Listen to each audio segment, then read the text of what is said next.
Bonjour Christine Boutin, Bonjour. Présidente du Parti chrétien-démocrate. Merci d'être avec nous. Vous êtes aussi candidate à l'élection présidentielle. Si du moins vous obtenez vos signatures, c'est en bonne marche?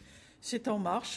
C'est un petit peu plus compliqué que ce que je croyais, mais enfin bon, ça avance. Pourquoi l'UMP, on vous met les bâtons Non, dans les roues? non, je ne pense pas qu'on puisse. Vous savez, il y a près de 40 000 personnes qui peuvent signer. Non, je pense que c'est plutôt l'environnement qui est très instable et qui fait que les élus se posent beaucoup de questions, de savoir qu'est-ce qui va se passer. Donc voilà, pour l'instant, ils sont prudents. Oui. On regarde évidemment l'actualité internationale. Il y a ces images qui nous viennent de Libye avec le Conseil national de transition qui proclame la charia au premier jour donc, de son installation après la chute de Kadhafi. Ça me fait froid dans le dos. Honnêtement, ça me fait froid dans le dos.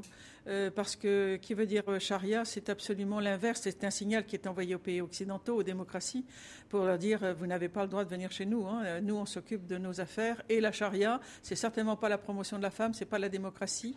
Je suis très inquiète, oui. Oui. Et ça veut dire que c'était une erreur, finalement, d'intervenir en Libye? Écoutez, toute l'affaire libyenne depuis le début me semble excessivement compliquée et hasardeuse. Donc, on va voir. Vous savez, simplement, moi, quand j'ai vu la mort de Kadhafi, j'ai pas pu m'empêcher de voir en superposition la poignée de main avec le président de la République en 2007.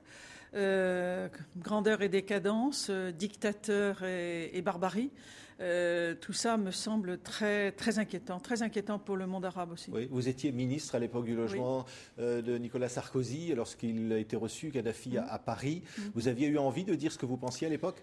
Oui, mais je n'ai pas pris la parole. Je l'ai prise dans d'autres domaines où j'étais plus reconnue comme compétente, même s'il n'était pas dans le cas de mon ministère. Là, c'est les affaires internationales. C'est Ramayad qui avait pris la parole à l'époque.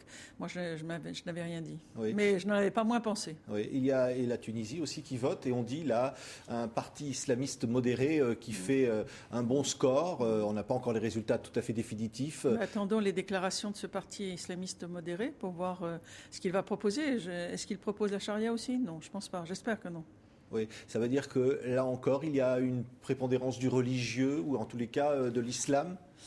Écoutez, on pourra peut-être faire une autre émission sur la distinction entre religion et État, islam et État. Je pense que dans la religion, pour les islamistes radicaux, il n'y a pas de différence entre État et religion. Vous pensez qu'on peut être islamiste modéré, comme on le dit pour les islamistes en Tunisie? Je pense qu'on peut être musulman, vivre sa foi en faisant la séparation avec l'État. Oui, je pense que c'est possible. Mais il y a naturellement les radicaux qui sont beaucoup plus intransigeants et qui ramènent tout au même niveau. Alors, quand vous êtes candidate du Parti chrétien-démocrate, ça veut dire qu'on peut finalement être candidate et aussi soutenir une religion? Mais le Parti chrétien-démocrate n'est pas... Je ne suis pas porte-parole de l'Église de France et ils ne me reconnaissent pas cette responsabilité. Et heureusement, le Parti chrétien-démocrate n'est pas un parti confessionnel. Il y a des musulmans, il y a des juifs, il y a des agnostiques, des gens qui croient en Dieu et qui ne croient pas au Parti chrétien-démocrate.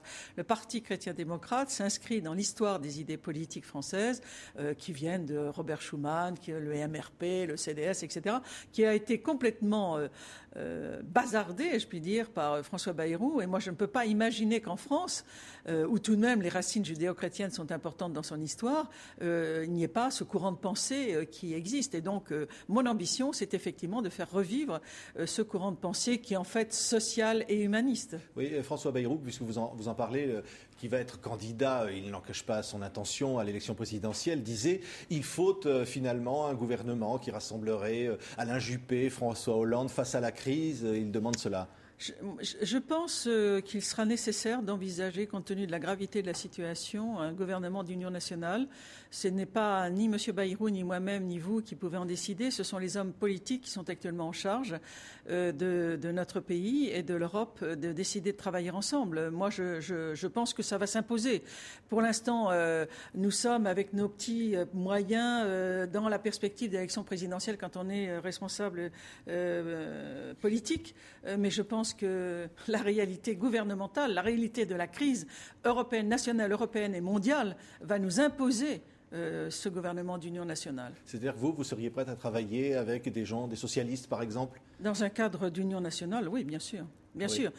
Mais je crois vraiment, je ne veux pas être catastrophiste et inquiéter mes concitoyens, parce que je pense que cette crise qui est inéluctable, que je dénonce depuis fort longtemps par rapport à la crise des valeurs, en particulier des repères, de la structure, de la place de l'homme, eh bien nous arrivons au terme et qu'à partir de cette crise, il va nous falloir construire une nouvelle société pour le XXIe siècle. Et c'est ce que je propose. Et donc je pense qu'il y a au contraire beaucoup d'espérance dans tout cela. Remettre l'homme au cœur. Aujourd'hui, il n'est pas acceptable que la personne humaine soit une variable d'ajustement par rapport à des priorités économiques ou boursières. Vous êtes favorable à ce que propose le pape, par exemple, qui veut la création d'une autorité mondiale face finalement à la crise économique je pense pour la solidarité? Je pense que la solidarité est quelque chose qui est indispensable. La notion, vous savez, beaucoup de nos valeurs vont être mises en cause.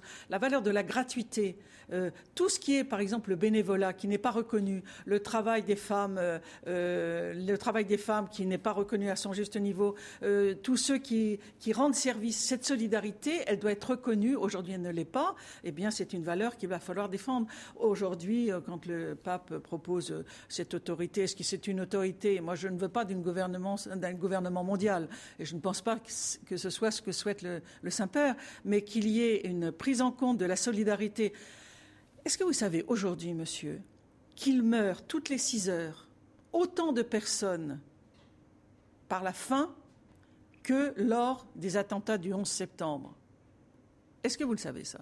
Est-ce que vous croyez qu'on peut continuer comme ça? Est-ce que vous pensez que le monde peut continuer comme ça? Ce n'est pas possible. Vous pensez des solutions économiques? Par exemple, il y a évidemment l'espoir d'un accord avec les banques pour mercredi au niveau européen pour sortir de cette crise. Vous n'y croyez pas? Je pense que la décision qui a été prise d'effacer une partie de la dette grecque était indispensable parce qu'elle est conjoncturelle immédiate, mais elle ne fait qu'aggraver les difficultés et notre déséquilibre. C'est la raison pour laquelle il faut prendre des mesures structurelles et rapidement. Il faut absolument. Et vous voyez, il n'y a pas que l'Europe qui est engagée. Même les Chinois, les Américains sont en train de regarder et sont très inquiets de l'avenir de l'Europe. Alors il va y avoir un accord mercredi, bien sûr. Ça va être un accord ponctuel où on va nous faire des petites récapitulations des banques. Mais c'est pas ça ce qu'il faut. Il faut aller beaucoup plus loin. Moi, j'ai avec les économistes avec lesquels je travaille des propositions tout à fait concrètes pour relancer la croissance. Vous proposez notamment donc l'euro-franc. Oui, c'est-à-dire c'est une monnaie complémentaire. C'est très important. Vous avez l'euro qui est gardé pour les échanges internationaux, les investissements, l'épargne. Et puis, on relance nationalement une monnaie qui est bien la monnaie commune, l'euro-franc, qui permet les échanges et le pouvoir d'achat. Votre ancienne collègue du gouvernement, Rachida Dati, a eu des mots très durs contre François Fillon qui veut s'implanter à Paris aux législatives. Vous l'avez soutenue, Rachida Dati, vous la soutenez encore? Bien sûr, elle pourrait être exclue de l'UMP. Vous savez, ça, c'est pas très grave. L'exclusion n'est pas la chose la plus fondamentale. Ce qui est important, c'est l'avenir de notre pays, l'avenir de la France. Rachida a l'intention, je crois, de se présenter. Je comprends qu'elle dénonce un certain nombre de choses. Merci d'avoir été notre invitée. Christine Boutin, donc candidate à l'élection présidentielle et présidente du Parti chrétien-démocrate. Merci. Merci à vous.